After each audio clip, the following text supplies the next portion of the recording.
তো আছেন কিয়ামতের দিন শাফাআত করবেন, সুপারিশ করবেন। আর আমার ছেলে মেয়ে, আমার পীর সাহেব বুজুর্গ সব আছেন, বন্ধু বান্ধব আছে, এরা হয়তো আমাকে আল্লাহর কাছ থেকে সুপারিশ করে কিয়ামতের দিন বাঁচাইয়া দিবে। এতটুকুন আপনি আমি চিন্তা করতে পারি না? পারি না? পারি। আল্লাহ কি বলছেন?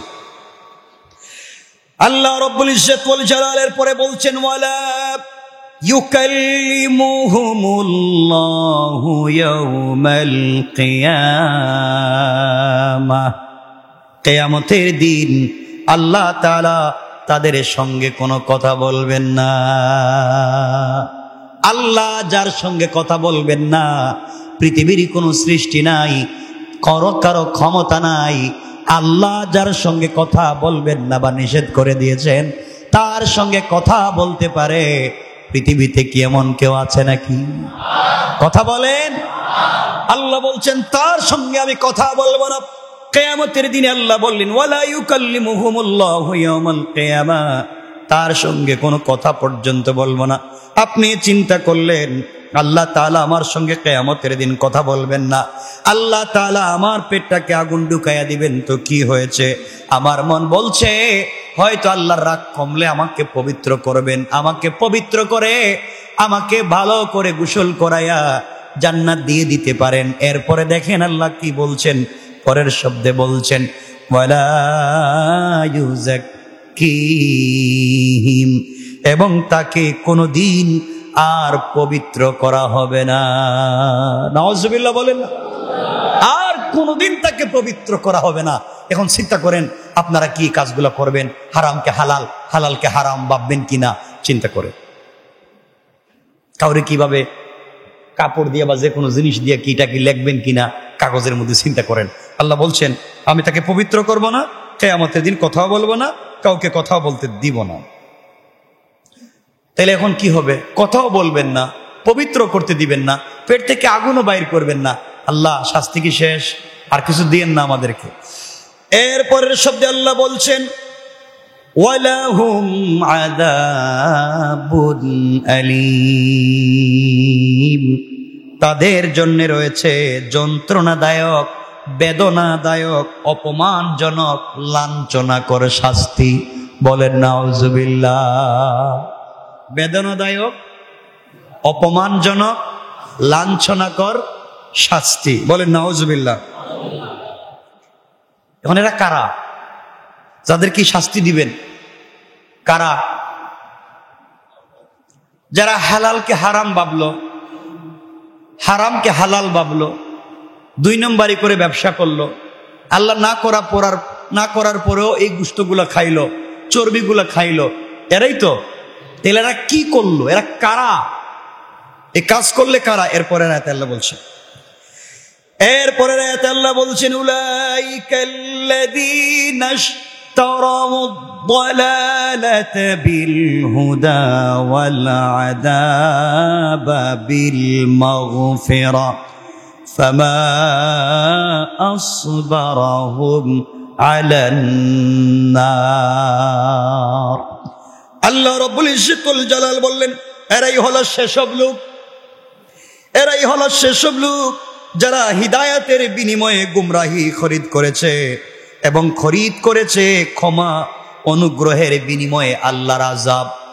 যারা হেদায়েতের বিনিময়ে গুমরাহি গ্রহণ করেছে আর আল্লাহর দয়া মায়ার বিপরীতে গ্রহণ করেছে আল্লাহর রাগ এবং গুসা, আল্লাহ রব্বুল ইজ্জত ওয়াল জালাল বললেন তাদেরকে কোথায় দিবেন? আল্লাহ বললেন, ফামা আসবারাহুম আলান-নার, অতএব তাদের জন্য রয়েছে দুজখের উপর কেমন করে তারা ধৈর্য ধারণকারী হবে, বরং তাদেরকে আমি আল্লাহ এমন জাহান্নামের আগুন দিয়ে জ্বালাবো যাতে তারা কোনোদিন ধৈর্য ধরতে পারবে না। চিন্তা করছেন নি শাস্তির কন্ডিশনটা কি হইতে পারে? না বুঝতে পারতেছেন না আপনারা? আল্লাহ আমাদেরকে হেফাজত করে, বলেন আমিন। আর এটা এজন্য, এখন এটা এজন্য যে আল্লাহ তাদেরকে এত শাস্তি দিবেন, এত কষ্ট দিবেন, এজন্য আল্লাহ বুঝাতে চান আমি দিলাম তাদের কাছে কোরআন, যালিকা বিআন্নাল্লাহ নাযালাল কিতাবা বিল হক, আমি তাদেরকে নাজিল করলাম সত্য কিতাব, জানাইয়া দিলাম সত্য কথা, বুঝাইয়া দিলাম সত্য কথা। এরপরেও তারা আমার কথাবার্তা মানলো না। তাদের মন গড়া বিজনেস করলো, তাদের মন গড়া খাইলো, তাদের মন গড়া ঘুরলো, তাদের মন গড়া সব কাজকাম করলো। এত বুঝানোর পরে, এত ভয় দেখানোর পরে তারা ফিরে আসলো না, বরং ইস্তেকামত করলো। এই টাকা দিয়া বাড়ি করলো, গাড়ি করলো, মিল ফ্যাক্টরি করলো, কলকারখানা করলো, শিল্প করলো, সব করলো, বউ বাচ্চারে খাওয়াইলো, পড়াইলো, সব করলো হারাম টাকা দিয়া। আল্লাহ বলেন আমার তো আর কিছু করার নাই, তুমি তো নিজে মরছো, পুরো ফ্যামিলিরে মারছো। কথা বলেন না কেন? একজন না পুরো পরিবার, যারা খাওয়াইছেন হেবে যারা বিপদে ফেলাইছেন। আল্লাহ রাব্বুল ইজ্জতুল জালাল বললেন আমি দিলাম তারা সত্য কিতাব, আর যারা কিতাবের মাঝে মতবিরোধ সৃষ্টি করেছে নিশ্চয় তারা জেদের বশবর্তী হয়ে অনেক দূর চলে গিয়েছে, আল্লাহ থেকে অনেক দূর চলে গিয়েছে। আমরা আল্লাহ থেকে দূরে যাইতে চাই? বলেন না, কোথায় থাকতে চাই? আল্লাহর কাছাকাছি থাকতে চাই কি চাই না? হারাম খাওয়া যাবে, হালাল ছাড়া যাবে। হালাল খান, হারাম ছেড়ে দেন। আপনারা মনে করতেছেন, আমি তো প্রতিদিনই বলি, প্রতিদিনকে প্রায় জুমাই তো বলি, আপনারা মনে করছেন শুকরের গোশত খাওয়া হারাম, শুকরের চর্বি খাওয়া হারাম, শুকরের হাড্ডি খাওয়া হারাম, শুকরের চামড়া খাওয়া হারাম, বা হারাম জিনিস খাওয়া হারাম। এটি আপনারা ভাইবা বসে রয়েছেন। অথচ শুধু এটা হারাম নয়, বরং পাবলিক রে ঠকাইয়া, মানুষের হক মাইরা, আমানত না দিয়া, গরিব রে ঠকাইয়া, এই পয়সা দিয়া কুরমা পুলো বিরিয়ানি খাওয়া হারাম। কথা বলেন না কেন? পাবলিক রে ঠকাইয়া এই টাকা দিয়ে বিরিয়ানি খাওয়া কি না হারাম না? আপনার আরেকজন রে ঠকাইয়া কি পুরান ঢাকার কাচ্চি আর পুলো আর বিরিয়ানি ইচ্ছা মতো খাইলেন 2-4 প্লেট, ঠকাইছেন আরেকজন রে। এই যে খাইলেন, এটা হালাল না হারাম? হারাম। আল্লাহ আমাদেরকে ক্ষমা করুক, আল্লাহ আমাদেরকে মাফ করুক। সবাই বলেন আমিন। এই জন্য আল্লাহ রাব্বুল ইজ্জতুল জালাল বলেছেন, বান্দা, দুনিয়ার জমিনে কোন বান্দা যদি ঠিক মতো সালাত আদায় না করে এটা আমার হক, ঠিক মতো যদি রোজা না রাখে এটা আমার হক, ঠিক মতো যদি হজ না করে আমার হক, আমার হক যদি বান্দা নষ্ট করে ফেলে, আর কোনো একটা পর্যায়ে যাওয়ার পরে আমার কাছে যদি ক্ষমা চায়, আমি আল্লাহর যদি দয়ার উদ্রেক হয়ে যায়, আমি আমার বান্দাকে ক্ষমা করে দিতে পারি, কেউ কিছু বলবার নাই। কেন ক্ষমা করলেন? এটা বান্দার ব্যাপার, আর আমি আল্লাহর ব্যাপার। আমি আমার বান্দাকে ক্ষমা করে দিতে পারি, কারো কিছু বলবার নাই। কিন্তু বান্দা খবরদার, কোন বান্দার হক যদি নষ্ট করো, আমি আল্লাহ ক্ষমা করতে পারবো না যতক্ষণ পর্যন্ত ওই বান্দা তোমাকে ক্ষমা না করবে। সুতরাং দুনিয়ার জমিনে যাই করি না কেন, সর্বপ্রথম চেষ্টা করব কোনোভাবে যেন বান্দার হক নষ্ট না হয়। পারবো তো ইনশাল্লাহ? বান্দার হক নষ্ট করা যাবে? জমি একটা কিনছেন, পিলার একটা মারবেন, তো পাও দিয়ে ধাক্কাইয়া আরো আদাত ঢুকাইয়া দিলেন। এটা করেনি, আল্লাহ জানে, আমি জানি না, মনে করেনি। ধাক্কাইয়া আরো আধা হাত ঢুকাইয়া দিলেন, 2 ইঞ্চি ঢুকাইয়া দিলেন। এটা কি ঠিক কাজ হইল? ভালো কাজ করলেন? আপনি দোকানে গিয়া, রেস্টুরেন্টে বসে বন্ধু বান্ধব নিয়ে খাইয়া ওয়েটারকে 500-1000 টাকা বকশিস দেন না? দেন না? দেয় না অনেকে? 500-1000 টাকা বকশিস করেন। হ্যাঁ, thank you sir, yes sir, no sir, কত কথা কইল। আপনার পানিটা আগায় দিল, প্লেটটা মুছে দিল, আপনার টিস্যুটা আগায় দিল, আপনি মহা খুশি। আপনি তার 500-1000 টাকা বকশিস করলেন, অথচ তাকে এই কাজের জন্য এই কোম্পানি বা এই দোকানদার বেতন দেয় নাকি? আপনি ওকে 500-1000 টাকা দিতে আপনি মহা খুশি, কোনো আপত্তি নাই।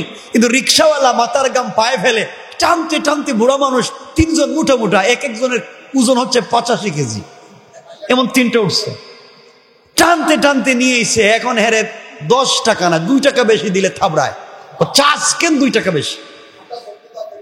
ঠিক না? এটা কি মিথ্যা বললাম? আপনি ওখানে 500-1000 টাকা দিতে পারলেন, আর ওই বেচারা মাথার গাম পায়ে ফেলে টেইনে আপনারা নিয়ে আসছে। এখানে তো হক তো দিতেছে না, উল্টা পিডায়। আছেন এগুলা করা যাবে? আমার কথা কি কষ্ট পাচ্ছেন আপনারা? করা যাবে না। আল্লাহ আমাদের ক্ষমা করুক, বলেন আমিন। আল্লাহ আমাদের মাফ করুক। এই জন্য আল্লাহ রাব্বুল ইজ্জতুল জালাল বলেছেন, বান্দা দুনিয়ার জমিনে চলবার পথে চিন্তা করবা যেন আমানতের খেয়ানত না হয়ে যায়, কারোর সঙ্গে ওয়াদা দিলে যেন নষ্ট না হয়ে যায়। শুরুতে যে হাদিস পড়েছিলাম, রাসূল বলেছেন লা ঈমানা লিমান লা আমানাতা লা, যাদের আমানত রক্ষা করতে পারে না তাদের ঠিক মতো ঈমানের পূর্ণাঙ্গতা নাই। ওয়ালা দীনা লিমান লা আহদা লা, যারা ওয়াদা দিয়া ওয়াদা রক্ষা করতে পারে না ওই জায়গার মধ্যে তাদের ধর্মের মধ্যে কোনো পূর্ণাঙ্গতা নাই। এই জন্য কাউকে ওয়াদা দেওয়ার আগে চিন্তা করবেন, কাউকে ওয়াদা দেওয়ার আগে চিন্তা করবেন, আমানত রক্ষা করার ব্যাপারে চিন্তা করবেন। আমার রাসূল সাল্লাল্লাহু আলাইহি ওয়াসাল্লামের কাছে মক্কার কাফেররা আমানত রাখতো, আলামিন মনে করত। নবীজিকে সারাদিন গালি দিত, সারা রাত্র মারবার চেষ্টা করত।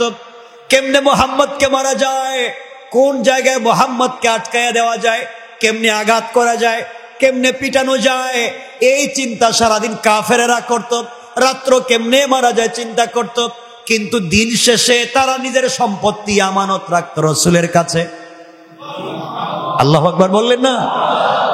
নবীজিকে খুঁজে মারবে কিন্তু আমানত রাখে তার কাছে, আল আমিন। কারণ এটা জানে যেই লোকের কাছে আমানত রাখলে টাকা যেভাবেই দিব এভাবেই পাবো, যেই জিনিস যেভাবেই দিব এভাবেই পাবো। সারাদিন রাগারাগি গালাগালি করলেও আমানত রাখবার জন্য বইলে দে। আবু জাহেলের কাছে পাবলিক আবু জাহাল তো সারাদিন তো মোহাম্মদের গালি গালাজ করলাম, পিটাপিটি করলাম, এখন টাকা পয়সা কই রাখবো? জাগা মোহাম্মদের কাছেই রাখ। আল্লাহু আকবার বললেন না? যারা সারাদিন গালি দিলাম, সারাদিন পিটালাম, রাত্রি এর কাছেই টাকা রাখবার কথা বলে। কারণ দিন শেষে বুঝছে যাই করি এই লোকের মতো আমানতদার আর নাই। আল্লাহু আকবার। এটি রাসূলের চরিত্র। সুবহানাল্লাহ। এমন চরিত্র তো আমাদের হওয়ার কথা, আমাদের হওয়ার কথা। এটা ছিল আমার রাসূলের কেমন চরিত্র ছিল। আমার বন্ধুগণ, যেই রাত্রে নবীজি সাল্লাল্লাহু আলাইহি ওয়াসাল্লাম হিজরত করে মক্কা থেকে মদিনায় চলে যাবেন, ওই রাত্রে পর্যন্ত নবীজির কাছে কয়েক হাজার কয়েক শত লোকের আমানত ছিল। রাত্রবেলা যখন নবীজির ঘরটাকে সবাই ব্যারিকেড দিয়ে ফেলেছে, আবু জাহালের কাছে মক্কার কাফেররা জানতে চাইলো, আবু জাহাল, মুহাম্মদের ঘর যে ব্যারিকেড দিলাম তাকে মেরে ফেলবো, তার কাছে না আমাদের আমানত। আবু জাহাল বলছে দূর যাই হোক, মুহাম্মদরে মারতে গেলেও আমানত নষ্ট হবে না। আল্লাহু আকবার। ওকে মারবার জন্য গড় ব্যারিকেড দিচ্ছে, কোনো সমস্যা নাই, ও আমানত নষ্ট করবে না, মরার সময় হলেও আমানতটা পৌঁছে দেবে। চিন্তা করতেছেন রাসূলের প্রতি তাদের বিশ্বাস, তাদের ইস্তেকামত কেমন ছিল। যে লোকরে যাই করি ও আমানত নষ্ট করতে পারে, এটা কি আমাদের আছে নাকি? এই কাজ কি আমাদের আছে? দোকানের মালিক 20 বছরে বিশ্বস্ত দোকানের কর্মচারীর 30 লাখ টাকা দিয়ে বলছে, যা 2-5,000 10-20,000 দিয়ে দেখছি তুই তো বহুত বিশ্বস্ত, যা টাকাটা ব্যাংকে রাইকাস। সে আল্লাহর নাম কইয়া বাসে উঠে গেছে ডাইরেক্ট নিজের বাড়িতে। এগুলা হয় না মাঝে মাঝে? সব নিয়ে গেছে। এমন হয় মাঝে মাঝে সব খায়া ফেলা। অল্প অল্প করে একটা বিশ্বাস জমায়, এরপরে খাওয়ার সময় মুরগিও খায়, ডিমও খায়, মানে যা আছে সব খায়া ফেলা। এমন নাই? আছে না নাই? আল্লাহ আমাদেরকে হেফাজত করুক। আমার কথা কি বুঝতে পারতেছেন আপনারা? আপনাদের দিলে কি লাগতেছে? এমন কাজ কারবার কি করেননি আপনারা? বলেন। সব আল্লাহর ওলি, আল্লাহ হেরা আল্লাহর ওলি, তুমি ওলি বানাইয়া দাও। জোরে বলেন না আমিন। সবাই রে ওলি বানাইয়া দাও, বলেন আমিন। আমি চাই কিয়ামতের দিন আমিও আল্লাহর সামনে এভাবে আমরা সবাই একত্রিত হব আর বলবো, আল্লাহ আমরা তো সবাই বিশ্বস্ত, সবাই আমানত রক্ষা করেছি, সবাই ওয়াদা রক্ষা করেছি। আল্লাহ আমাদের একটা মুসল্লিকেও তুমি জাহান্নামে দিও না, সবাইকে রাসূলে পাকের সঙ্গে জান্নাতুল ফিরদাউস দিও। জোরে বলেন না আমিন। আমরা তো যেতে চাই, আমিও যেতে চাই, আপনাদের সাথে যেতে চাই। কথা হচ্ছে আমরা যেন কথা ঠিক রাখি, কমিটমেন্ট ঠিক রাখি, ওয়াদা ঠিক রাখি। আল্লাহকে দেওয়া ওয়াদা, পাবলিককে দেওয়া ওয়াদা আমরা রাখতে পারবো তো ইনশাআল্লাহ? চেষ্টা করবেন, নামাজেও চেষ্টা করবেন, নামাজের বাহিরেও চেষ্টা করবেন, সকল জায়গায় যেন আমরা ওয়াদা রাখতে পারি ইনশাআল্লাহ। আমি যে বারবার গড়ি দেখি, আপনারা আমারে অনেকে জিজ্ঞান, হুজুর তো সময় তো চলে যায়। এই যে দেখেন আমাদের একটা বোর্ড আছে, দেখতেছেন নি? দেখা যাচ্ছে নি? দেখেন তো কর্নারে জুমার নামাজের টাইম কয়টায় লেখা দেখেন তো? 45। মাঝে মাঝে 1-2 মিনিট দেরি হয়ে যায়, কোন সময় তো কমও হয়। কম হইলে তো আপনারা কিছু কন না, বেশি হয়ে গেলে কিছু কয়া ফেলান মনে হয়। তা আমি তো যত কম কথা বলবো তত লাভ, আমার লাভ। 2 মিনিট কম বলতে পারলাম। আসলে বলি যেটা এটা আমার জন্য নয়, আমাদের সকলের জন্য। ওই কথাটা শেষ হচ্ছে না, এমন একটা জায়গায় রাখতেছি, ওটা আগামী শুক্রবার আসতে আসতে আপনারা ভুলে যাবেন। এই ব্যাপারটা মনে থাকবে না, যেন শেষ করতে করতে 2-4 মিনিট দেরি হয়ে যায়। তা আশা করতেছি দেরি না করা ভালো, এই টাইমের ভিতরে আমরা শুরু করবো ইনশাল্লাহ। আর কষ্ট হবে না তো আপনাদের? না আরো 2-4-5 মিনিট আগে শুরু করে দিতাম? ঠিক আছে, তাহলে এটা ঠিক থাকলো, আমরা এর ভিতরে ইনশাল্লাহ শুরু করে দিব টাইমটা দেখেন আপনারা, আশা করি আমরা বিভ্রান্ত হব না ইনশাল্লাহ। এটা নির্ধারিত টাইম, কর্তৃপক্ষের নির্ধারিত টাইম। 1-2 মিনিট দেরি হয়ে যায়, মাঝে মাঝে হয়ে যাইতে পারে না। আমরা তো আর ফেরেশতা না যে আল্লাহ যে টাইম জিব্রাইল রেখেছে সেই টাইমে আইছে, এটা তো সম্ভব না।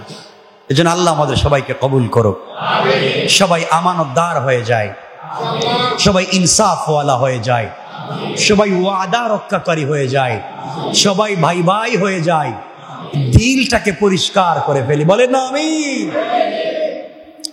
আমি গত জুমায় বলেছি, এর আগের জুমায় বলেছি, আল্লাহ দেখবেন কি? কাল। আল্লাহ কি দেখবেন? দিল, আত্মা দেখবেন। বডিতে কি আছে আল্লাহ জানতে চাইবেন না, আল্লাহ জানতে চাইবেন ওই জায়গাটা একটা গোশতের টুকরা আছে, ওই গোশতের টুকরাটা ঠিক আছে কিনা। এর জন্য এই কলব সালিম, এই কলবটাকে, এই দিলের এই টুকরাটাকে আমরা পরিষ্কার পরিশুদ্ধ রাখবো ইনশাআল্লাহ।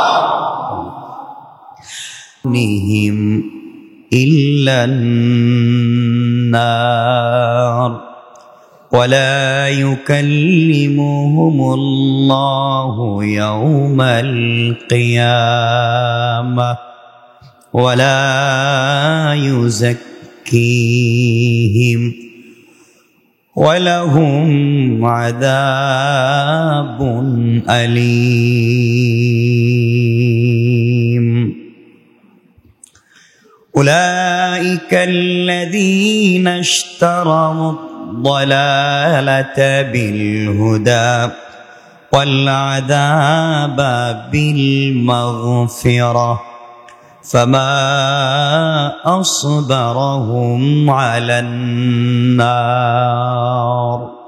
صدق الله العظيم وصدق رسوله النبي الكريم ونحن على ذلك من الشاهدين والشاكرين والحمد لله رب العالمين. اللهم صل على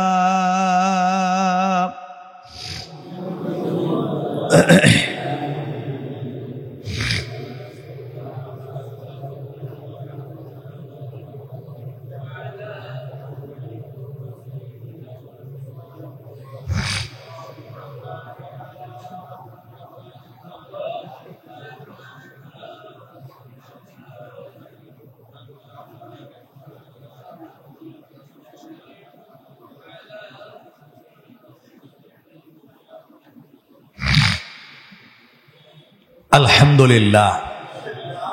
আল্লাহ পাক রব্বুল ইজ্জত ওয়াল জালালের শাহী দরবারে লাখো কোটি তার চাইতে হাজারো বেশি শুকর সুজুদ যে আল্লাহ রব্বুল ইজ্জত ওয়াল জালাল আজকের এই মোবারক জুমার সালাতে মসজিদ পর্যন্ত আমাদেরকে আসবার সুযোগ করে দিয়েছেন। দিল থেকে ভালোবাসা উজাড় করে শুকরগুজার হচ্ছি আলহামদুলিল্লাহ।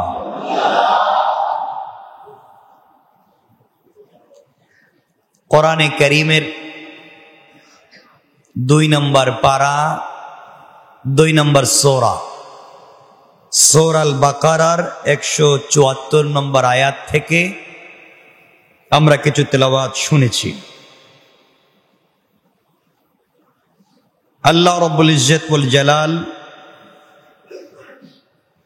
এখানে যে কথাগুলা বলেছেন আমরা অনেকেই শুনেছি। আজ আপনাদের কি কথাগুলো আবার মনে করিয়ে দিচ্ছি।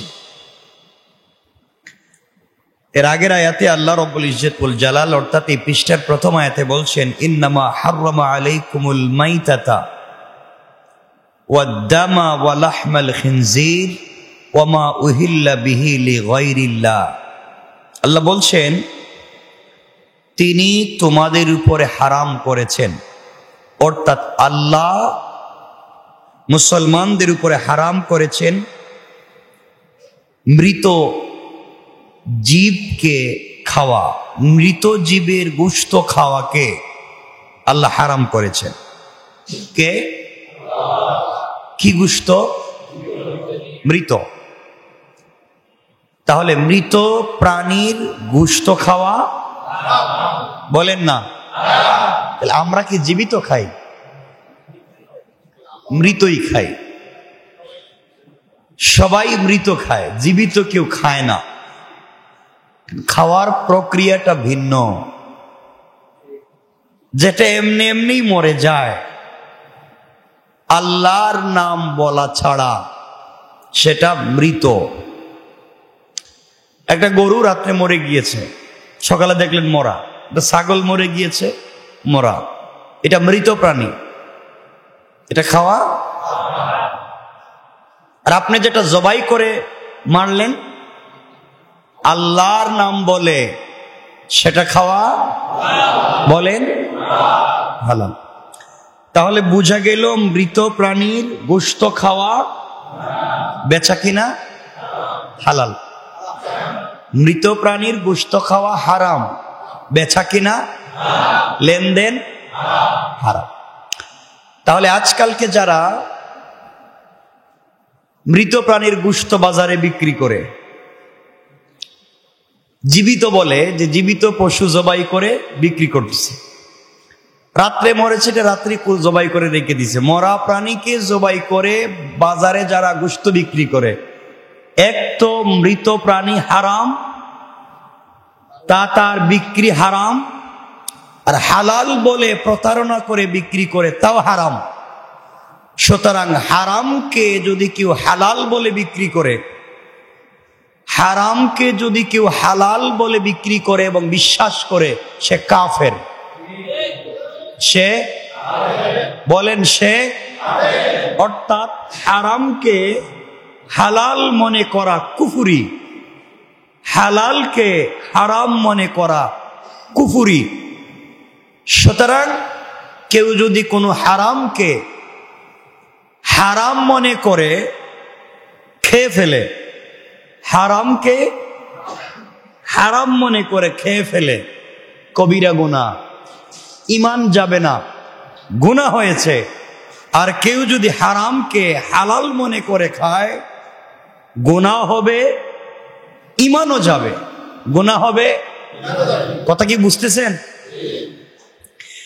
এখান থেকে বোঝাতে চাইলাম যেই জিনিস হারাম, তার লেনদেন হারাম, তার বেচা কিনা হারাম, তা খাওয়াও হারাম। হারামকে হারাম মনে করা, এটা হচ্ছে ইসলামের বিধান। হারামকে হারাম জানবার পরে খেয়ে ফেলা কবিরা গুনাহ, হারামকে হালাল মনে করে খেয়ে ফেলা কুফরি। পরিষ্কার? এখন আপনারা চিন্তা করেন, এই ব্যবসা কেউ করছেন নি পর্যন্ত? কথা বুঝেন নাই? তাহলে আপনারা গরুর গোশতের কথা, কুরবানির কথা বললাম, প্রাণী গোশতের কথা বললাম। এখন বলেন বাজারে এই যে কোনো জিনিস বিক্রি হয়, যেমন একটা কাপড়, একটা নাট বল্টু, একটা যে কোনো জিনিস বাজারে হালাল পণ্য বিক্রি করা হালাল, হালাল পণ্য বিক্রি করা, লেনদেন হালাল। তো হালালের মধ্যে আপনি কোনোভাবে আপনার লিখনি দিয়া, আপনার কলমের খুঁচা দিয়া, আপনার মুখের কথা দিয়া আপনি একটু বাড়াইয়া বললেন, যা ছিল না তা বাড়াইয়া বললেন, হালাল না হারাম? হারাম। যেমন আপনি ধরেন আপনি এক কোম্পানিতে জব করেন, আপনি গেলেন ইসলামপুর কাপড় কিনতে, কাপড় কিনছেন 30,000 টাকা দিয়া, মেমোতে লেখাইছেন 50,000, মালিকের কাছ থেকে চুরি করছেন কয় টাকা? খুব হালাল। কাপড় ব্যবসা হারাম না হালাল? বলেন না, হালাল না হারাম? এই যে কাজ করছেন এটা কে করছে? কে করছেন বলা লাগবে। যে এটা লেখাইলো সে, যে এটা লিখে দিল সে, দুজন চরম পর্যায়ের গুনাহগার। হালালকে হারাম বানিয়ে ফেলেছে, পুরা ব্যবসার সিস্টেমটাকে হারাম বানিয়ে দিয়েছে। সুতরাং এখানে হচ্ছে দুটা গুনাহ। আর মালিককে যে ঠকালো, একটা প্রতারণার গুনাহ, একটা ঠকাবার গুনাহ। তাহলে গুনাহ হয়েছে কয়টা? এই চারো গুনাহ একজনের না দুজনের? যে এটা লিখে দিয়া 20,000 টাকা বাড়াইয়া দিল যে দোকানদার, এই মালিকের কাছ থেকে যে 20,000 টাকা কর্মচারীকে ঠকাইয়া নিল, মালিক তো হয়তো, এই দোকানদার হয়তো ওই কর্মচারীর মালিককে চিনে না। আজ না হয় কাল আমরা মরে যাব, কিয়ামত পর্যন্ত হিসাব থেকে যাবে। কিয়ামতের দিন আপনার কলমের খুঁচায় ওই মালিকের কাছ থেকে কর্মচারী দিয়ে বাড়িয়ে নেওয়া 20,000-এর জবাব আপনি দোকানদারি দেওয়া লাগবে। কথা বুঝতে পেরেছে? কারণ আপনি না লিখলে সেটা আপনার কাছে আসতো না, অন্য কোথাও যাইতো। তাহলে আপনি নিজের মধ্যে ইনসাফ রাখতে পারেননি, আপনি নিজের মধ্যে আমানতদারি রাখতে পারেননি। আল্লাহকে যে কমিটমেন্ট দিয়েছিলেন আপনি সে কমিটমেন্ট রক্ষা করতে পারেননি।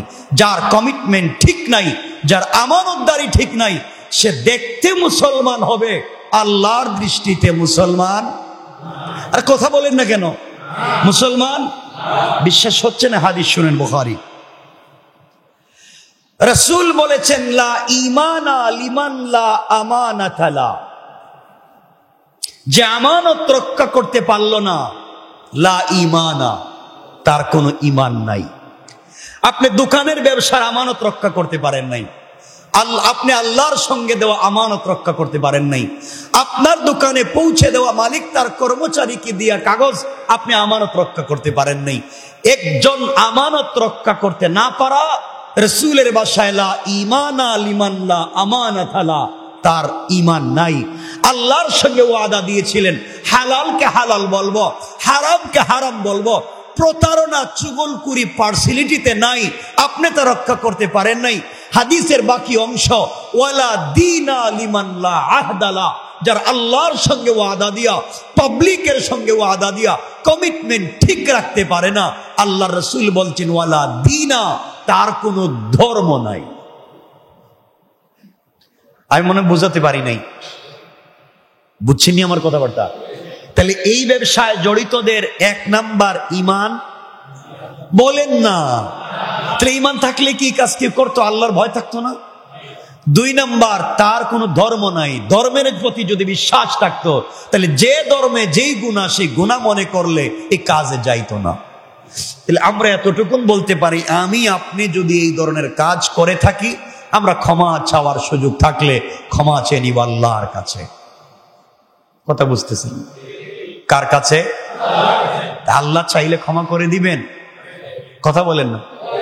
আর পাবলিকের হক যেটা আরেক বেটে ঠকাইলেন যে 20,000, ওটা আল্লাহর ক্ষমতা আছে, আল্লাহ চাইলে মাফ করবেন, আল্লাহ ইচ্ছা করবেন। তাহলে কেমনে আশা করলেন যে আমি কাবার গিলাফে দইরা 14 গোষ্ঠীর লিয়ে দোয়া করবো আল্লাহ মাফ করে দিবেন? হক তো আরেকজনের। আর আল্লাহ বলছেন পাবলিকের হক আমি ক্ষমা করে দিব না। সুযোগ থাকলেও, আমার সামর্থ্য থাকলেও আমি দিব না, কারণ হকটা আরেক গোলামের, আমি কারো ইনসাফকে নষ্ট করতে পারি না।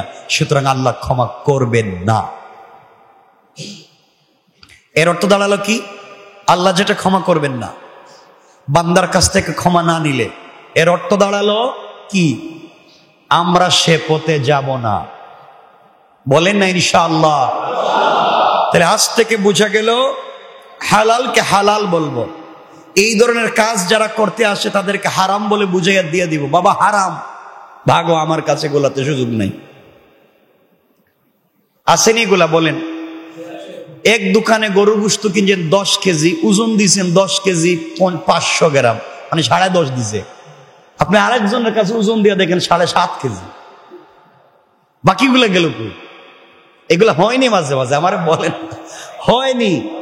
কিয়ামতের দিনে যারা ওজনে কম দেয় তাদেরকে যে শাস্তি দেওয়া হবে, এই শাস্তি যদি তারা জানতো, এই শাস্তি যদি তারা জানতো, দুনিয়ার লোকালয় ছেড়ে দিয়া জঙ্গলে চলে যেত, লোকালয় ছেড়ে দিত শাস্তির ভয়ে। এজন্য আমার আওয়াজ যত দূর পর্যন্ত যায় বা যারা শুনতে পাচ্ছেন, আল্লাহর ওয়াস্তে ব্যবসায় আমরা এই ধরনের কাজ আর করব আমাকে কথা দিয়েন না, আল্লাহর সঙ্গে কথা, আল্লাহকে কথা দিলাম আমরা এই কাজ আর করব না। আওয়াজটা কিন্তু কম কম মনে হইতেছে, সবাই বলেন না একটু ইনশাআল্লাহ। বাদ আল্লাহর কাছে তওবা কর, আল্লাহ যেন ক্ষমা করে দেন। আর পাবলিকের সাথে যদি এই ধরনের কোনো কাজ হয়, যদি পাবলিককে পাওয়া যায়, তার কাছে ক্ষমা চাওয়া, তার রক্তের কোনো আত্মীয়কে পাওয়া যায়, তার বাপ, তার ছেলে, তার মেয়ে, তাদের কাছ থেকে ক্ষমা চেয়ে নেওয়া, তাদেরকেও যদি না পাওয়া যায়, তো এই বান্দার হক নষ্ট করার কারণে তার নামে সাদাকায়ে জারিয়া করে দেওয়া। সাদাকায়ে জারিয়া, সাদাকায়ে জারিয়া বুঝেন তো? যে সাদাকায়ে জারিয়া হচ্ছে একটা টিউবওয়েল দেওয়া, একজনকে পানির ব্যবস্থা করে দেওয়া, যতদিন পর্যন্ত এখান থেকে পানি পান চলবে আপনার ওই গোলাম এখান থেকে সওয়াব পাবে। আপনি একটা গাছ লাগাইয়া দেওয়া, একটা রাস্তা করে দেওয়া, একটা মসজিদের নিচ তৈরি করে দেওয়া, একটা মাদ্রাসার নিচ তৈরি করে দেওয়া। কারণ নিচ তো যেটা মাটির তলে চলে গেছে, এটা তো ভাঙ্গার সুযোগ নেই নাকি? এই পিলার গুলা কি ভাঙ্গে ফেলাই দিবে নাকি? ভাঙ্গার সুযোগ নেই। এটার নাম সাদাকায়ে জারিয়া। সাদাকায়ে জারিয়া কাউকে আমারে 500 টাকা দেওয়ার নাম না, এটা ভালো করে বুঝে রেখেন। আমারে দেওয়ার নাম, কোন হুজুররে খাওয়ানোর নাম সাদাকায়ে জারিয়া না। বুঝতে পারি নাই? আবারও বলছি, হুজুরে দাওয়াত দিয়া খাওয়াইয়া 500 টাকা দেওয়ার নাম সাদাকায়ে জারিয়া না। ওটা খাওয়ার পরই শেষ, বাতিল। ঠিক আছে নি? আপনারা মনে মনে ভাবতেছেন তাহলে হুজুরদের দাওয়াত কি বন্ধ হয়ে যাবে? আব্দুল আজিজ আছে বসে না, দাওয়াত থাকুক, কিন্তু সাদাকায়ে জারিয়া অন্য জায়গায় দিবেন। ঠিক আছে তো ইনশাআল্লাহ? ইনশাআল্লাহ। এই কথাগুলা কেন বললাম? আজকে আমরা এইভাবে যে বুঝতেই পারতেছি না আমরা কোথায় যে হারামে লিপ্ত হয়ে যাচ্ছে, আমরা বুঝতেই পারতেছি না, আমাদের গুনাহ হয়ে যাচ্ছে, আমরা কিয়ামতের দিন বিপদগ্রস্ত হয়ে যাব, আল্লাহর কাছ থেকে বাঁচতে পারবো না। আল্লাহ আমাদেরকে হেফাজত করুক। আমরা পারবো তো বাঁচতে ইনশাআল্লাহ? ইনশাআল্লাহ। কারণ এই যে আমি যে লেনদেন করলাম হারাম, এই টাকাটা লেনদেন করে আমি খাইলাম, আর আল্লাহর কোরআনের ভাষায় পরের আয়াতে বলতেছেন, যেই বডি রক্ত হারাম, গোশত হারাম, বেউটা হারাম, এই বডি জান্নাতে যাবে না। মানে আপনি যে এইভাবে প্রতারণা করে টাকাটা নিয়ে নিজে খাইলেন, নিজের বউ বাচ্চারে খাওয়াইলেন, যে সবগুলোর রক্তরে আপনি হারাম করে দিয়েছেন, এই অপরাধে আপনি জাহান্নামে যাওয়াই লাগবে, কোনো সন্দেহ নাই। এখন আমার ওয়াজ ভাল লাগলেও যাইবেন, না লাগলেও যাইবেন। ঠিক আছে তো ইনশাআল্লাহ? আল্লাহর কাছে চাইবো আল্লাহ যেন আমাদেরকে বাঁচাইয়া দেন, বলেন আমিন। একটা শব্দ বললাম, আমরা সময় কমে যাবে। এরপর আল্লাহ বলছেন ওয়াদ্দাম ওয়া লাহমাল খিনজির। ওয়াদ্দাম রক্ত,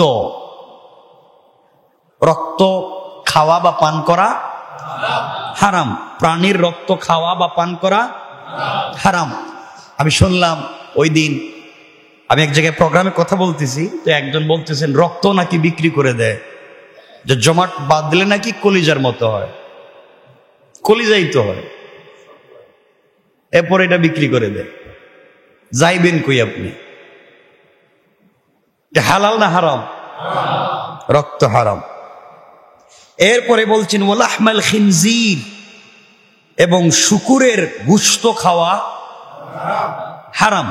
ওয়ালাহমাল খিনজির, শুকরের গোশত খাওয়া হারাম, কিন্তু শুকরের চর্বি হারাম না, বলা লাগবে।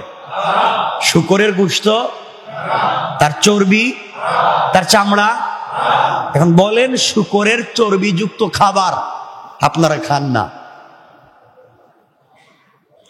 আপনারা খবর নেন, আর যে প্যাকেট খাবেন ওই প্যাকেটটা লেখা দেখবেন যে ড্রিঙ্ক আপনি পান করবেন সেটার প্যাকেটে কি লেখা আছে দেখবেন লগতে। আপনি যে খাবার খাচ্ছেন, বাচ্চাদেরকে খাওয়াচ্ছেন, ওখানে কিসের চর্বি ওটা আপনি দেখবেন। তাহলে বুঝতে পারবেন আপনি কি খাচ্ছেন, সন্তানকে কি খাওয়াচ্ছেন। রব বুঝাতে চাইছেন ওয়ালাহমাল খিনজির, শূকরের গোশত খাওয়া হারাম, আর তার চামড়া, হাড্ডি আর তার চর্বি খাওয়া হালাল নাকি না হারাম? আজকে অনেক জায়গায় শূকরের দাঁত দিয়া দামি দামি চিরুনি বানাইও আচড়ায়, ওটা আপনারা জানবেন। শূকরের চর্বিযুক্ত খাবার কোনটা আপনারা জানবেন, আমি বলছি না, আপনারাই জানবার চেষ্টা করবেন। আল্লাহ আমাদেরকে হেফাজত করেন। এতটুকু আমার কথা কি বুঝতে পারতেছেন আপনারা? আমি আপনাদেরকে বুঝাতে চাচ্ছি, আমি থাকবো না, আপনারা থাকবেন না, সবাই একদিন মরে যাবো, নাইলে একসাথে থাকবো না। কিন্তু এই কথাগুলো মনে রাখবেন, আসলে এগুলো হারাম। আপনি বুঝেন আর না বুঝেন, আপনি মানেন আর না মানেন, কোরআন বলছে হারাম, আপনাকে মানতে হবে। তিলকা হুদুদুল্লাহ, আল্লাহর নির্ধারিত সীমারেখা। আপনি মানবেন না তো আপনার ব্যাপার। আমার কাজ হচ্ছে বাল্লিগু আন্নী ওয়ালাউ আয়া, আমার কাজ পৌঁছে দেওয়া। আমি তো আমার কাজ করেছি, এখন আমার পিছনে লাগবার দরকার আছে, আমার বাস দেওয়ার দরকার আছে। কথা বলেন না কেন? আওয়াজ কমাচ্ছেন কেন আপনারা? আমার ভয় হইতেছে, তো ভয় হইতেছে যে কিরে আমি ওয়াজ করতেছি, এরা মনে হয় রাগ করতেছে। এজন্য এটা হারামকে হারামই জানবেন, হারামকে হারামই বলবেন, হালালকে হালালই বলবেন। এরপরের শব্দে আল্লাহ কি বলছেন? ওয়ামা উহিল্লা বিহি লিগাইরিল্লাহ, এবং সেসব জীবজন্তু হারাম যা আল্লাহ ব্যতীত অপর কারো নামে উৎসর্গ করা হয়, আল্লাহ ব্যতীত অন্য কারো নামে জবাই করা হয়, আল্লাহর নাম ছাড়া জবাই করা হয়, এমন প্রাণীও খাওয়া। আমার অনেক মুসলিম বন্ধু আছেন, অনেক ভিন্ন ধর্মের ভাইদের বিভিন্ন অনুষ্ঠানে আমন্ত্রিত হয়ে খেয়ে থাকেন, কিন্তু একবার জানলেন না যে প্রাণীর গোশত খাচ্ছেন ওটা কি আল্লাহর নাম নিছে কিনা। কথা কি বুঝতে পারছেন? আমি আপনাদের ঈমান, আপনাদের আকীদা সংরক্ষণের জন্য কথা বলছি। আপনার ঈমান যেন সংরক্ষণ থাকে, আপনার আকীদা বিশ্বাস যেন সংরক্ষণ থাকে, কিয়ামতের দিন যেন আমি বিপদে না পড়ি। এর পরের আয়াতে আল্লাহ বলবেন, মিয়া মৌলভী ওয়াজ তো করছিলা, কিছু কিছু বলছো, কিছু কিছু বলো নাই, গোপনে গোপনে কিছু কথা কেটে কেটে গিয়েছ, পাবলিককে সব বলো নাই, জবাব দেও। আমি এমন বিপদে পড়তে চাই না, যা খোলামেলা সব খোলামেলা বলে দিলাম। পরের আয়াতে আল্লাহ এই জন্য কঠিন হুঁশিয়ারি দিচ্ছেন, এ কথা আমি বলবো।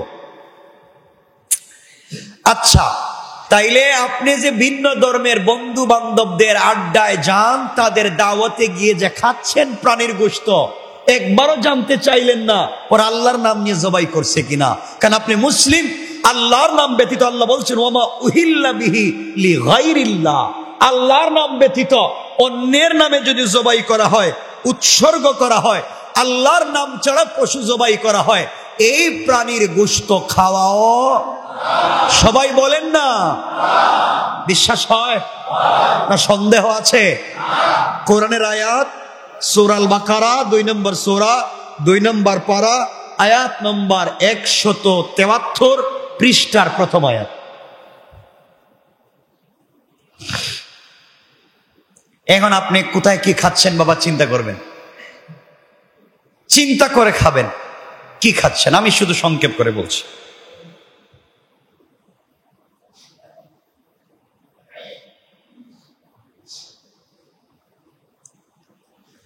এরপর আল্লাহ রাব্বুল ইজ্জত ওয়াল জালাল বলছেন ফামানিল তুররা গায়রা বাগি ওয়ালা আদিন ফালা ইসমা আলাইহি। এরপরের শব্দে আল্লাহ বলছেন অবশ্য যে লোক অনন্য উপায় হয়ে পড়ে, যে লোক কোনো উপায় নাই, পৃথিবীর কোন দেশের নাম বলতেছি না, একটা দেশে গেছে ধরেন 200-300 কিলোমিটারের ভিতরে কোনো হালাল খাবার নাই, রেস্টুরেন্ট যা আছে সব অনেকগুলো হারাম, খায়া তো বাঁচতে হইব, কলাও পাইতেছে না, যে কলা তো আর হারাম না নাকি, কলা যে কেউ বিক্রি করে ওটা তো ভালো, ঠিক আছে, এখন কলাও নাই। ব্রেড আছে, এখন ব্রেডে শুকরের চর্বি দিছি কিনা আপনি জানেন না, আপনি উপায় নাই বেঁচে থাকবার, কোনো ফলমূল নাই খাওয়ার, বেঁচে থাকতে হবে তো। ওই বেঁচে থাকবার পরিমাণ অনুন্নপায় হয়ে যদি কোনো মানুষ নাফরমানি এবং সীমালঙ্ঘন না করে, নাফরমানি এবং সীমালঙ্ঘন না করে, আল্লাহকে ভয় করে, হারামকে হারাম জানবার পরে বেঁচে থাকবার তাগিদে কিছু খেয়ে ফেলে, আল্লাহ বলছেন তার কোনো এত বড় পাপ হবে না যে আমি ক্ষমা করব না, বরং সে বেঁচে থাকবার তাগিদে যতটুকুন প্রয়োজন খেয়েছে, আমার কাছে হাত উঠিয়েছে, সীমালঙ্ঘন করে নাই, হারামকে হালাল মনে করে নাই, হারামকে হারামই মনে করছে, বেঁচে থাকবার তাগিদে এতটুকুন খেয়েছে, আমি তাকে ক্ষমা করে দিলাম। দেখছেন আল্লাহ কত দয়ালু। আল্লাহ চান না যে আপনি না খেয়ে মরে যান, আল্লাহ চান আপনি বেঁচে থাকেন। এমন এলাকায় গিয়েছেন এখন কিছু নাই, প্রাকৃতিক কোনো খাবার নাই, ঘাসপাত্র খেয়ে বাঁচতে পারবেন না, এখন তো কিছু খাওয়া লাগবে। এবং যেটাই হাত দিচ্ছেন দেখছেন শুকরের চর্বি বা হারাম কোনো ফ্লেভার দেওয়া। আপনি অল্প পরিমাণ যতটুকুন খাইলে বেঁচে থাকা যায় ততটুকুন পরিমাণ খেয়ে নিলেন, আল্লাহর কাছে তওবা করলেন। আল্লাহ বলছেন আমি এমন নয় যে তাকে ক্ষমা করব না। সুবহানাল্লাহ বললেন না? এরপরের শব্দে আল্লাহ রাব্বুল ইজ্জত ওয়াল জালালের দিল থেকে বান্দার প্রতি দয়া, একবারে বান্দার প্রতি দয়াগুলাকে উগলে দিলেন।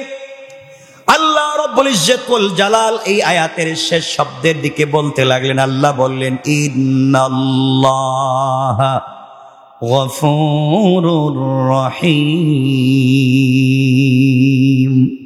আল্লাহ রাব্বুল ইজ্জত ওয়াল জালাল বললেন নিঃসন্দেহে আল্লাহ তাআলা মহান ক্ষমাশীল এবং অত্যন্ত দয়ালু।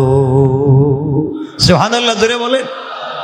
এত কিছু বলে, এত ভয় দেখায়া সব শেষে এসে বললেন আল্লাহ অত্যন্ত ক্ষমাশীল, অত্যন্ত দয়ালু। ভুল হয়ে গেছে তো কি হয়েছে, আমি তো ক্ষমাশীল, আমি তো দয়ার সাগর, আমার কাছে চাও আমি ক্ষমা করে দিব। সুবহানাল্লাহ বললেন না? এখন আপনি আপনাদেরকে ঠিক মতো বললাম না, নিজের মতো করে আপনাদের উপরে উপরে উপরে উপরে ভাষা ভাষা কথা বলে গেলাম, কোরআনে সব কথা ঠিক মতো বললাম না।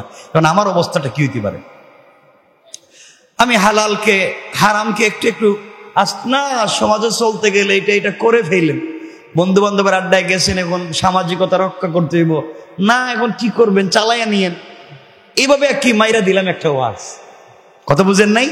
এখন আমার অবস্থা কি হতে পারে দেখেন আল্লাহ পরের আয়াতে কি বলছে।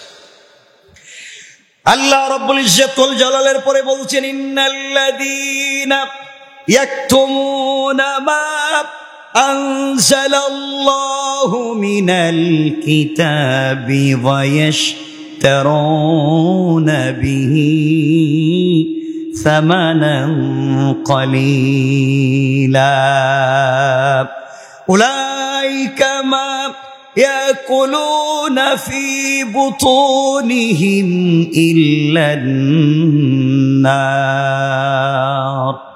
আল্লাহ রাব্বুল ইজ্জত ওয়াল জালাল বললেন নিশ্চয় যারা সেসব বিষয় গোপন করে, কথা বুঝছেন নি? কথা বললেন না?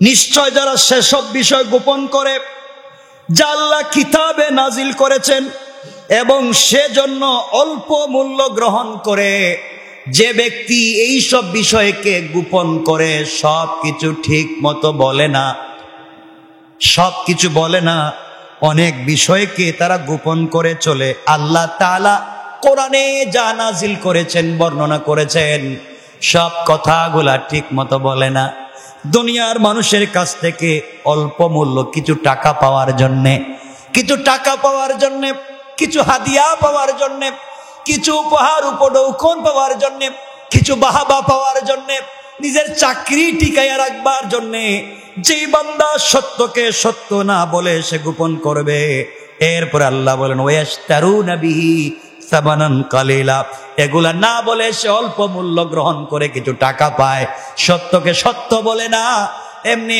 ভাষা ভাষা বলে যায়, বিনিময়ে কিছু টাকা পায়। এইভাবে যারা দুনিয়ার জমিনে সত্যকে গোপন করে চলে, আল্লাহ রাব্বুল ইজ্জত ওয়াল জালাল বলতে লাগলেন উলাইকা মা ইয়াকুলুনা ফি বুতুনিহিম ইল্লান নার, তারা তাদের পেটের ভিতরে আগুন ছাড়া আর কিছুই ঢুকায় না, পড়েন নাউজুবিল্লাহ। এখন বুঝতে পেরেছেন?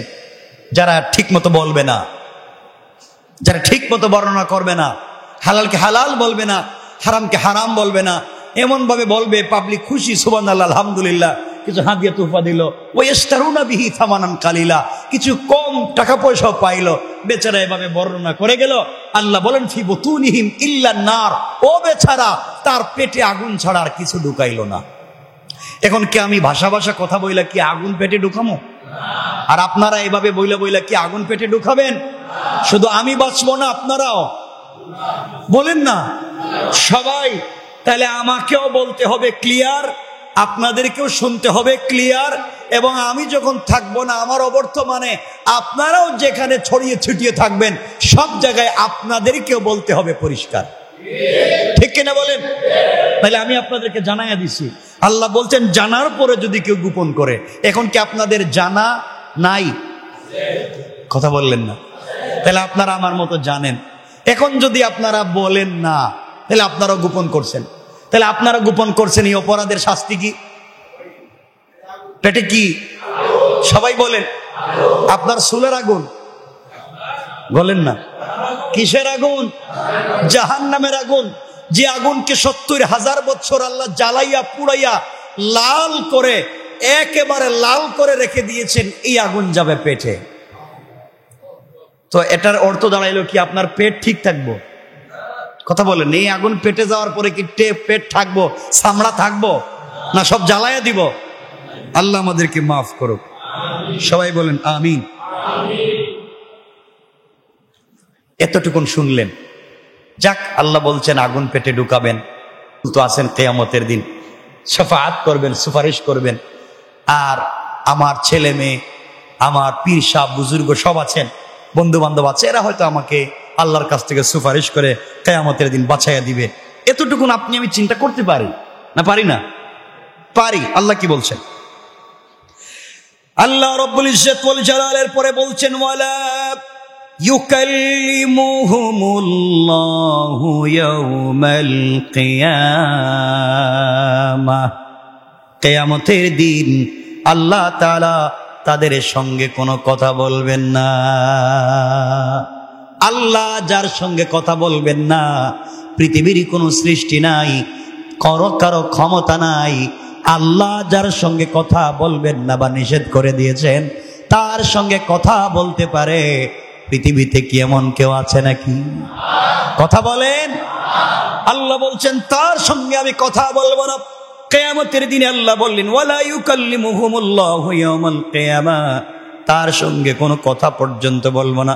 আপনি চিন্তা করলেন আল্লাহ তাআলা আমার সঙ্গে কিয়ামতের দিন কথা বলবেন না, আল্লাহ তাআলা আমার পেটটাকে আগুন ঢুকাইয়া দিবেন, তো কি হয়েছে? আমার মন বলছে হয়তো আল্লাহর রাগ কমলে আমাকে পবিত্র করবেন, আমাকে পবিত্র করে আমাকে ভালো করে গোসল করাইয়া জান্নাত দিয়ে দিতে পারেন। এরপরে দেখেন আল্লাহ কি বলছেন, পরের শব্দে বলছেন ওয়ালা ইউযাক্কিহিম, এবং তাকে কোনোদিন আর পবিত্র করা হবে না। নাউজুবিল্লাহ বলেন না। আর কোনোদিন তাকে পবিত্র করা হবে না। এখন চিন্তা করেন আপনারা কি কাজগুলো করবেন, হারামকে হালাল, হালালকে হারাম ভাববেন কিনা চিন্তা করেন। কাউরে কিভাবে কাপড় দিয়ে বা যে কোনো জিনিস দিয়ে কিটা কি লিখবেন কিনা কাগজের মধ্যে চিন্তা করেন। আল্লাহ বলছেন আমি তাকে পবিত্র করব না, কিয়ামতের দিন কথাও বলবো না, কাউকে কথাও বলতে দিব না। তাহলে এখন কি হবে? কথাও বলবেন না, পবিত্র করতে দিবেন না, পেট থেকে আগুনও বাইর করবেন না। আল্লাহ শাস্তি কি শেষ? আর কিছু দিয়েন না আমাদেরকে।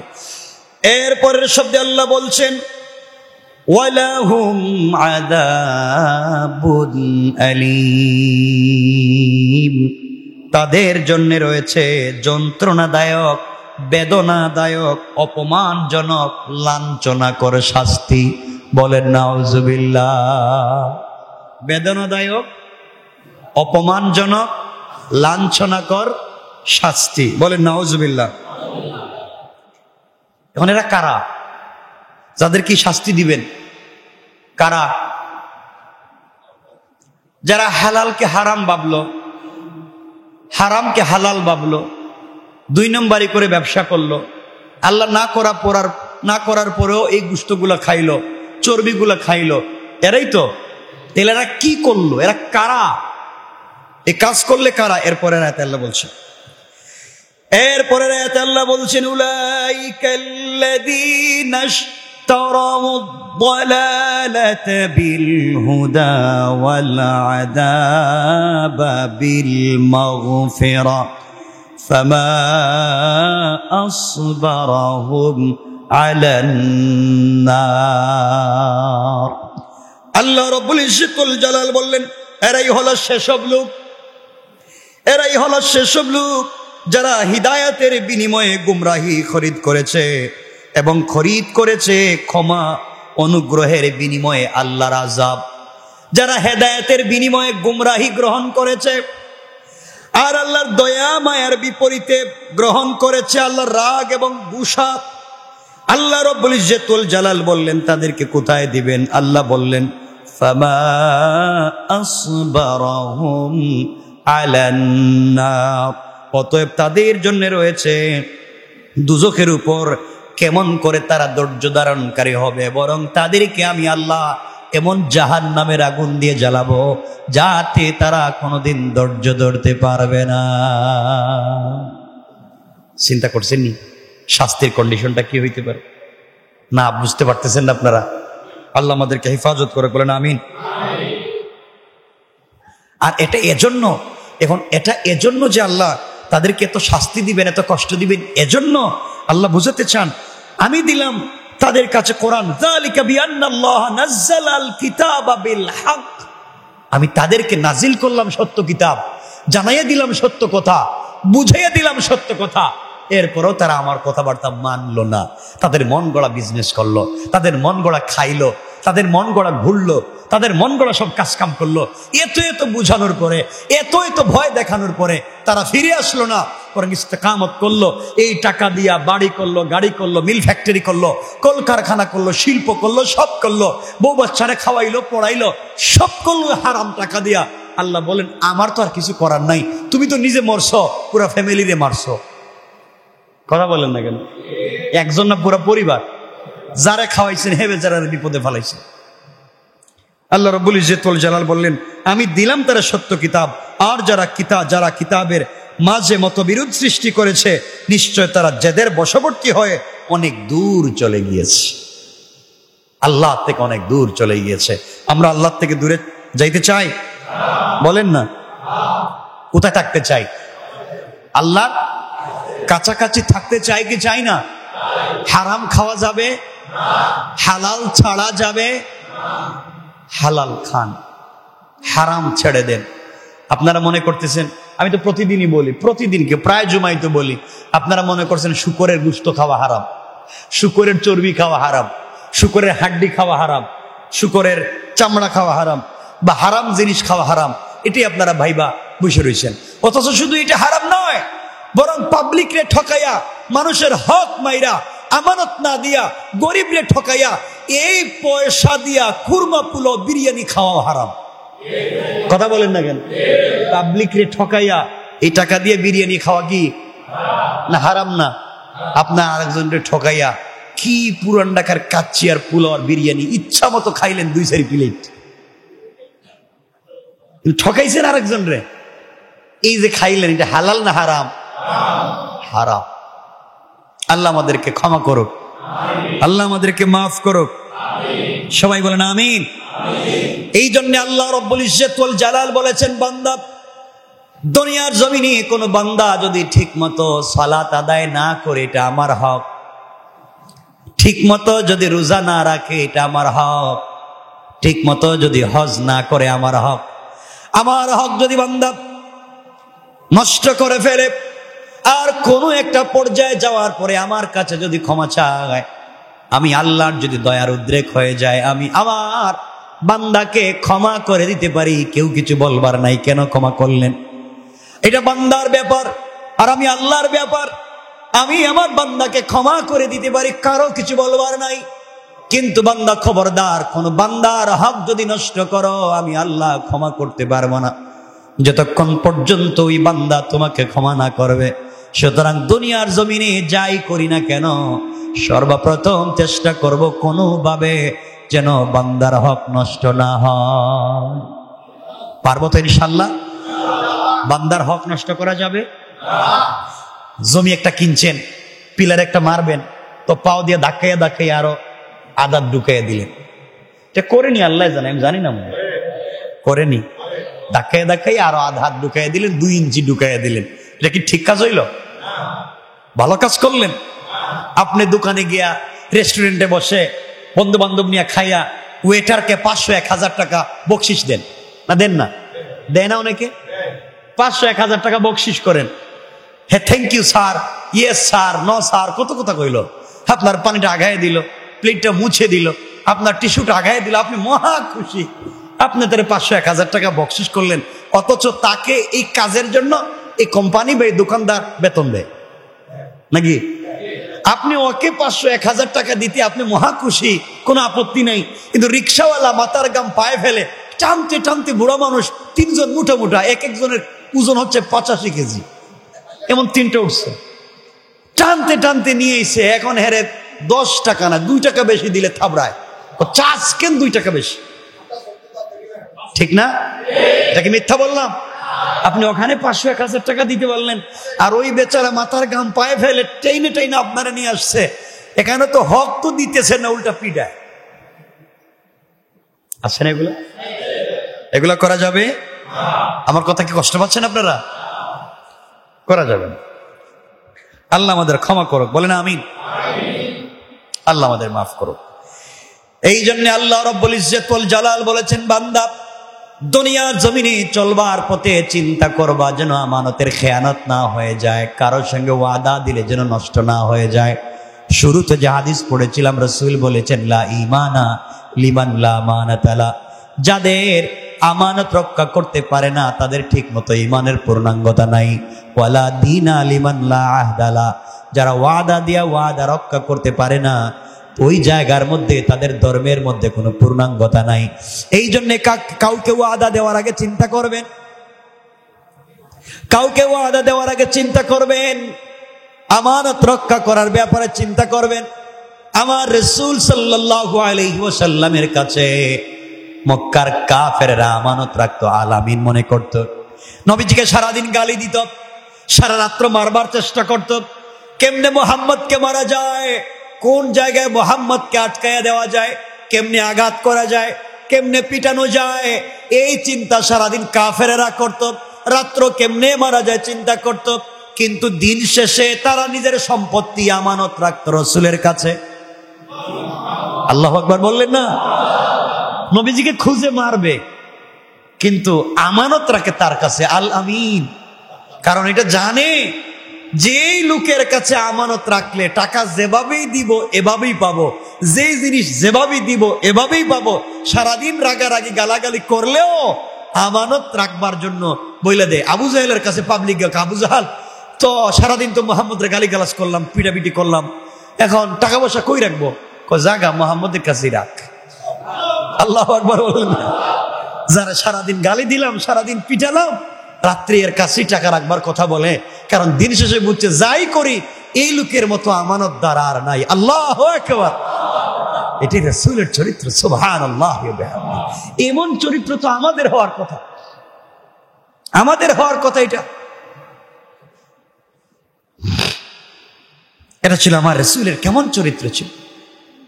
আমার বন্ধুগণ, যেই রাত্রে নবীজি সাল্লাল্লাহু আলাইহি ওয়াসাল্লাম হিজরত করে মক্কা থেকে মদিনায় চলে যাবেন, ওই রাত্রে পর্যন্ত নবীজির কাছে কয়েক হাজার কয়েক শত লোকের আমানত ছিল।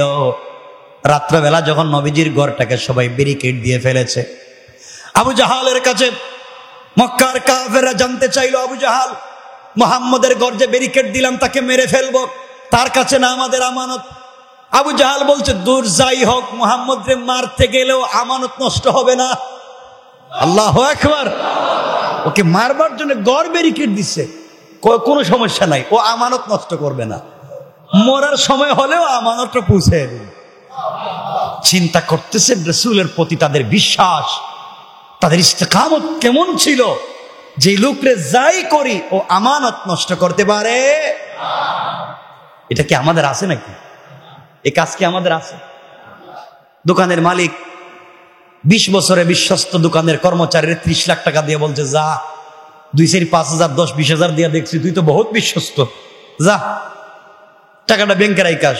সে আল্লাহর নাম কইয়া বাসে উঠে গেছে ডাইরেক্ট নিজের বাড়িতে।